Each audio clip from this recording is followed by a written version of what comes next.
Welcome back to my channel. I'm Vivekanand and you are watching Geography series by me, a trusted companion for mastering your geography step by step. And this is our first step and I want to make it meaningful step. My aim is to make geography very easier for you so that you can score better in your exam, and I will make it sure that every point that you are study here in my classes here will replicate exactly the same way in the exam. That's my aim, and definitely it will happen. This is my experience, and geography is such a subject which gives you better yield or great yield, in the sense the topics that you're going to study, the concept that you're going to understand here will definitely replicate in the exams, and having a good grip over the subject will help you have a different edge in the subject, in the exam. Okay, the purpose of today's class is to understand and study and explore this first chapter, Origin of Earth. This topic is very important for you, because this is the first topic, and having a good knowledge about origin of Earth gives you better foundation to kickstart your entire geomorphology.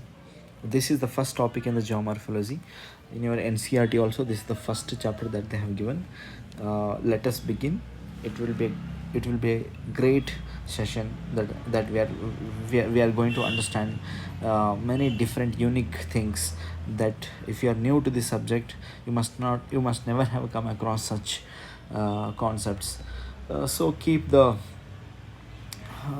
interest up, so that we can move energetically and enthusiastically. So the first topic is origin of the earth. Let us begin. So, in the origin of Earth chapter, we basically study few important theories in the beginning. The first theory being nebular hypothesis, and remaining theories include revised nebular hypothesis, then planetesimal hypothesis, then tidal hypothesis, and few important binary star hypothesis. Okay, so these are the first few important theories proposed by different people, different philosophers, geographers, and other important people. So, the first theory, nebular hypothesis, tried explaining how the Earth might have originated. Okay, so this theory, nebular hypothesis, is given by Immanuel Kant. It is given by Immanuel Kant. Immanuel Kant, he's a great philosopher, and he had knowledge in multiple disciplines. So he also had tried explaining how our Earth could have been originated, and this nebular hypothesis was later refined by Laplace in 1796. Okay, to understand this nebular hypothesis, you must be aware of one important terminology here, that is called nebula, or nebulae in plural. What exactly does nebula means? Nebula is that what you can see in this picture. In this picture, you are seeing so many stars here, so many stars taking birth actually, and you could see a lot of dust particle here in between. Okay, and the stars are nothing but collection of hot gases in plasma state. Okay, so nebula, to define it, it is nothing but it's a collection of huge it's a collection, or it's a huge cloud of dust and gaseous particles. So nebula is collection of, or it's a huge cloud of dust and gaseous particles. So you should know that it's a collection of dust particles and gaseous particles. These gaseous particles include mainly hydrogen and helium, and hydrogen being the most abundant element in this. So this universe is made up of this nebula, in the sense all the stars in the universe have taken birth in this nebula. All the stars. So nebula is like womb of a star. So this is the place where stars take birth. Okay, so understanding nebula, the terminology is very important here. So this nebula is nothing but collection of gases and dust. This is the birthplace of stars. So this is an important terminology that you must have to understand. So according to Immanuel Kant, there existed this a large hot rotating cloud of gas to which we call uh, nebula. So large hot rotating cloud of gas and dust. Okay, and this cloud of gas and dust contracted at some places under gravity. Okay, so in this nebula, in few places the matter was concentrated higher amount. So initially this nebula did not have equally spreaded matter. Okay, the gases and dust particles uh, were concentrated more in some place than compared to other place. You can see, uh, consider like this place, this particular section has deficiency of matter. Little matter was spread, but here the concentration of gases and dust particles is in huge amount. Okay, so when there is huge concentration of gases and dust particles in some places, definitely this will give it a particular mass. This will give it a particular mass, and mass will give gravity. Mass will give rise to gravity. Under gravity, the surrounding matter starting getting attracted.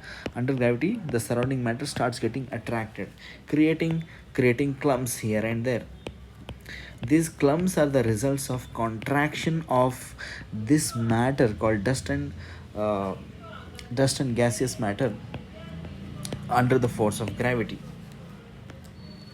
Okay, so let me take up another page here and explain you. So what I was telling you was, initially there was this nebula, and the next thing that I told you was the matter in the nebula, which is basically dust and gaseous particles, had not spread equally. Had not spread equally. Rather, there was higher concentration of matter in some place. There's higher concentration of matter in some place. When the matter got concentrated at one place in higher concentration, it has created it it has created some mass. It has given it some mass, and mass had given rise to gravity. And when there was gravity created, the surrounding matter also started getting attracted towards it. Then hence the matter started getting condensed at one point, and this has given rise to a rotating spherical shaped object. Okay, this rotating spherical shaped object eventually converted into a star. This eventually got converted to a star. Okay, so come back to the same discussion here. What I have mentioned here is, initially a large hot rotating cloud of gas and dust in the nebula got contracted under the force of gravity. Okay, so this is how stars are formed, and one of the stars is sun. So sun formed at the center. Okay, and the planets including earth formed from the remaining material. So he said that this is the surrounding spherical matter which was rotating. Okay, this was rotating, and here what happened, some of the matter got separated from it. Some of the matter got separated from it outwards like this. Okay, and the inner part got contracted more and more. Inner part got contracted more and more. Let me use different color here. Okay, so this is the core part. So in the entire sphere, some part started getting contracted in the middle under the force of gravity, or we can say centripetal force. There are two forces. One force is centripetal force, which acts towards the center. In any rotating body, two forces are active. Number one, as I said, centripetal force, which acts towards the center. Okay, and there is another force which acts outwards like this, which acts outwards. The force which acts outwards is called centrifugal force. The force which acts toward the center is called centripetal force. Okay, now in this rotating sphere also two forces were active. Number one is centripetal force, centripetal force. Number 2 is centrifugal force, which is acting outwards. The inward force or centripetal force created this dense core, dense core. Okay, this dense cores, this dense core is created because of centripetal force, which is nothing but gravity. And the centrifugal force uh, helped this outer layers get separated from this entire sphere.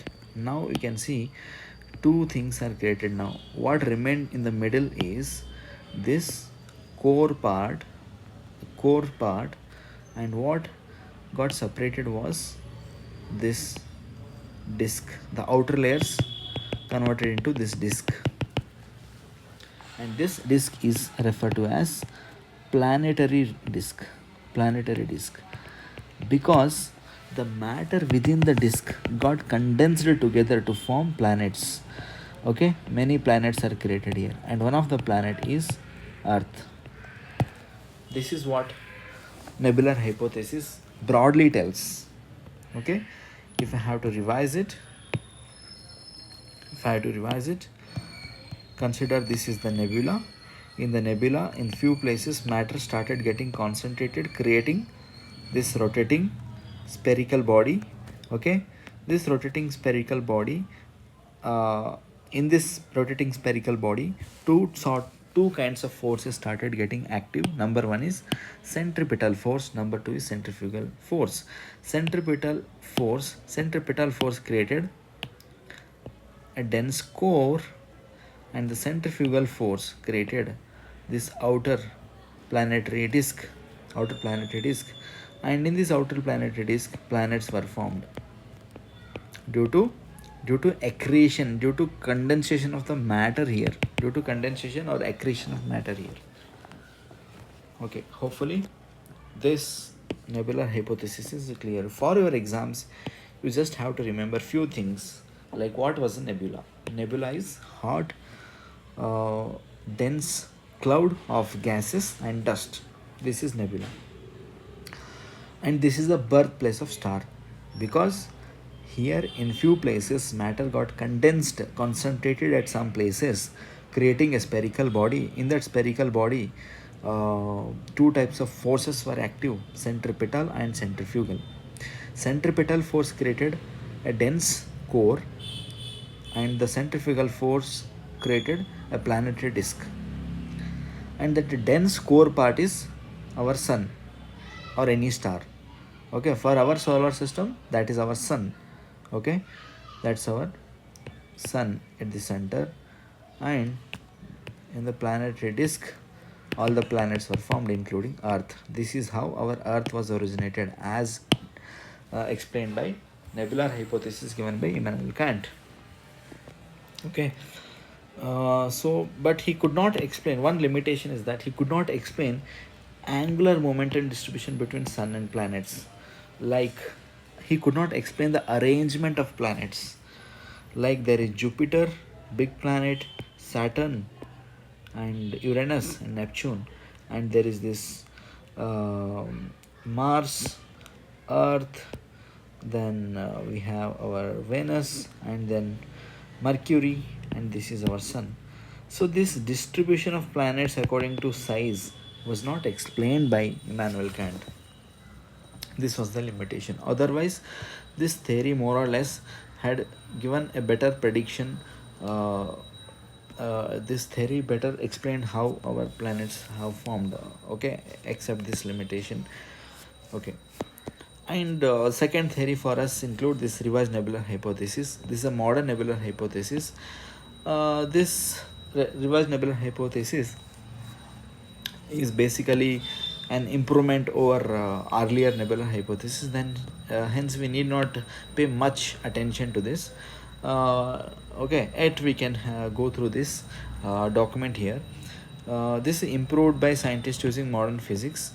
Okay, example Victor Safronov, who helped in